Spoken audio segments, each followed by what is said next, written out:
The Galactic Union Hall was silent, holding leaders from more than 40 alien civilizations. In the center stood Earth's ambassador, a calm man known for peace talks. He raised his hand to speak, but before his words came out, a sharp blast echoed through the hall. A laser bolt shot across the chamber. It hit the ambassador in the chest. For a moment, everything froze. His body fell slowly, hitting the marble floor with a soft, tragic sound. Panic exploded everywhere. Alien guards shouted. Leaders ran for cover, and alarms filled the air. But the killer did not run. He stood proudly, an elite soldier from the Zurak Empire. His armor glowed red, showing he acted under official orders. Zurak officers surrounded him, forming a shield so no one could touch him. Within minutes, the assassin was escorted out of the hall, protected. The galaxy watched in shock. The news hit Earth like a storm. Screens across the planet repeated the same message. Earth's ambassador executed during peace meeting. Humans everywhere went silent. No protests, no statements, no messages, just silence. Then, one by one, Earth's satellites shut down. Communication stopped. The solar system sealed itself. Even Earth's allies could not reach them. Across the galaxy, fear grew. Alien leaders whispered, "Why is Earth quiet? What are they planning?" 3 days later, deep space scanners detected movement. A fleet, a Terran fleet. It left Earth with no lights, no signals, and no diplomatic requests. Cold, silent, focused. As it reached the border of Zurak space, the first ship emerged from hyperspace, massive, dark, and unlike any known technology. The galaxy realized something terrifying. Humanity was done talking, and their answer was coming.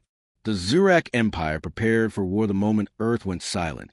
Their border stations lit up with warning lights, defensive shields activated, and carrier fleets lined their outer systems. They expected angry messages, threats, warnings, anything.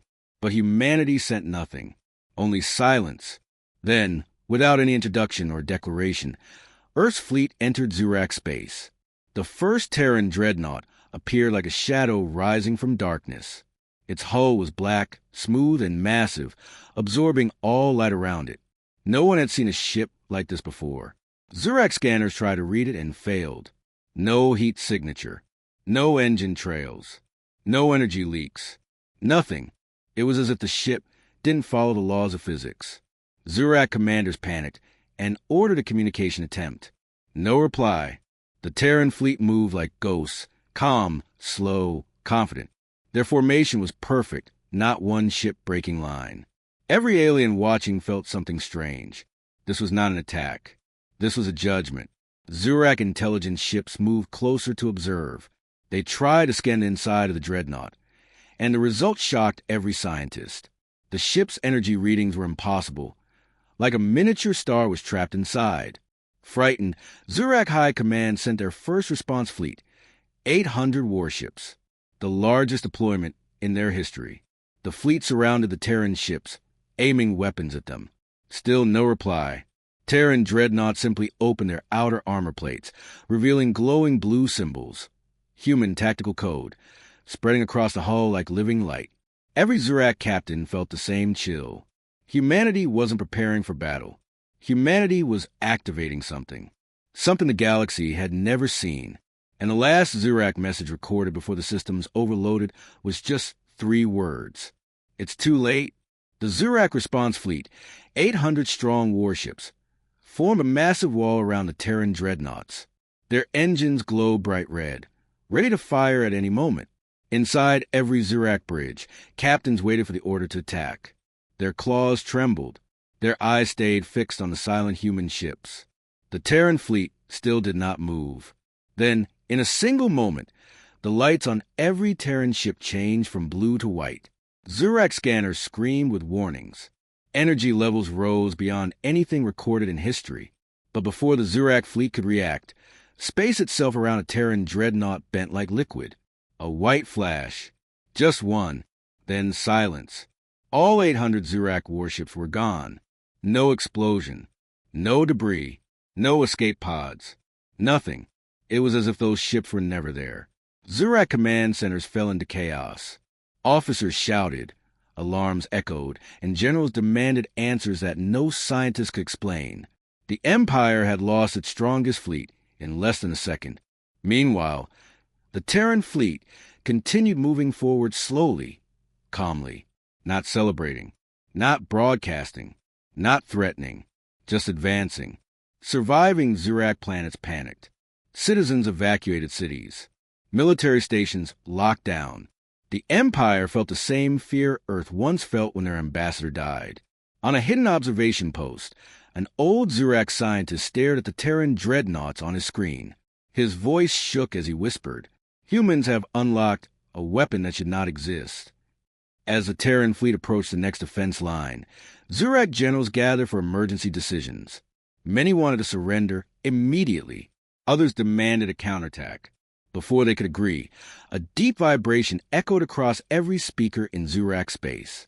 For the first time since the assassination, humanity sent a message. It was only 2 words: stand down. The 2 words, stand down, echoed across every Zurak communication channel. The voice was calm, steady, and cold. It wasn't angry. It wasn't emotional. It sounded like a warning delivered by someone who already knew the final outcome. Zurak generals froze. This was the first human message since the murder of Earth's ambassador. Every alien in the Empire listened. The Terran fleet stopped moving for the first time. Their ships hovered like dark mountains in space, engines silent, weapons inactive but glowing with terrifying power. The Zurak officers hesitated. Some lowered their weapons. Others kept aiming. The voice returned. "We do not seek your worlds. We do not seek your people. We seek justice." The words shook the Empire. Billions heard them. Before Zurak commanders could reply, the Terran dreadnoughts shifted formation. Their hulls opened slowly, revealing rows of small glowing spheres. Hundreds of them. They separated from the ships and floated like stars. Each sphere emitted a soft white light. Zurak scientists scanned them. The readings were horrifying. Each small sphere carried enough energy to destroy a battleship. But humanity did not fire. Instead, the spheres drifted forward and surrounded Zurak military stations, disabling every weapon silently. Not a single structure was harmed. Every cannon, every missile system, every shield network simply shut down. Zurak soldiers tried to reboot systems. Nothing worked. Humanity had shut down an entire empire's defenses without attacking. Panic spread through the Zurak capital. Senators screamed. Admirals argued. Civilians hid in shelters. The Terran voice spoke again, sharper this time. "Return the assassin, or your empire will answer for his crime." The Zurak emperor hesitated. Retreat? Surrender? Fight? Before any decision could be made, a sudden alert spread across the capital. The Terran flagship had arrived, directly above their homeworld. The Zurak capital planet, once proud and glowing with bright city towers, now trembled under the shadow of the Terran flagship. It was unlike anything the galaxy had ever seen, an enormous black warship stretching across the sky like a second horizon. Its presence alone silenced the entire world. Every Zurak citizen looked upward in fear. In the command tower, Zurak leaders gathered around a giant hologram. The Terran flagship hovered so close that even the clouds were pushed away by its gravity field. The human commander finally appeared on every screen. A calm face, cold eyes, no emotion. "Your empire protected a murderer," he said. "Return him, or face the consequences." Zurak senators begged the emperor to surrender the killer. Generals argued, insisting that giving up an elite soldier would shame the empire. But even they noticed the truth. The Terran fleet had defeated an entire armada without destroying anything. They had only disabled, never killed. Humans were not seeking revenge. They were seeking justice. Meanwhile, deep inside a Zurak bunker, the assassin sat chained, trembling. The same soldier who proudly shot Earth's ambassador now shook in fear. He knew the Terrans were here for him. Outside, Terran ships surrounded the capital like a silent cage. The pressure grew. The Empire's defenses were dead. Their fleets were gone. Their capital was trapped. Billions of Zuraks watched in terror as the human commander delivered a final warning. One life ended a peace treaty. One life would decide your empire's fate. Silence filled the chamber. Finally, with shaking hands, the Zurak Emperor gave the order. Release the assassin to the humans. The killer screamed as guards dragged him out. He knew what came next, but he didn't know the whole truth. Humanity wasn't done yet. Not until the entire galaxy watched. The assassin arrived at the Terran flagship in chains, shaking violently. Zurak guards pushed him forward, afraid even to look at the massive human warship. The docking bay was silent as Terran soldiers took custody. They said nothing, no anger, no insults, no threats. Only cold professionalism. The galaxy watched the moment live. Every world, every empire, every citizen.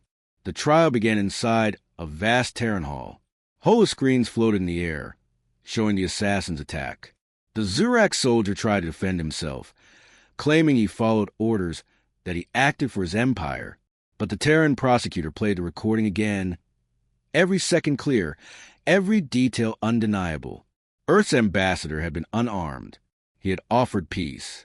He was murdered in cold blood. The assassin's voice broke. His pride collapsed. He admitted everything. The hall fell silent. The human judge stood tall and spoke in a calm voice. This is not about revenge. This is about truth. The verdict was delivered. Guilty. The sentence was swift but humane. No torture. No cruelty. Only justice, shown to the entire galaxy. The assassin was taken away, and the Terran commander stepped forward to address all civilizations.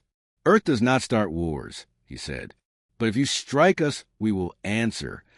The galaxy listened in fear and respect. Then something even more shocking happened. The Terran fleet turned away. No planets destroyed. No cities harmed. No further demands. Humanity had made its point. As the ships entered hyperspace, leaving the Zurak Empire trembling behind them, every alien leader whispered the same words. Do not provoke Earth again. And across the stars, a new truth was written. Humanity was peaceful, but never helpless.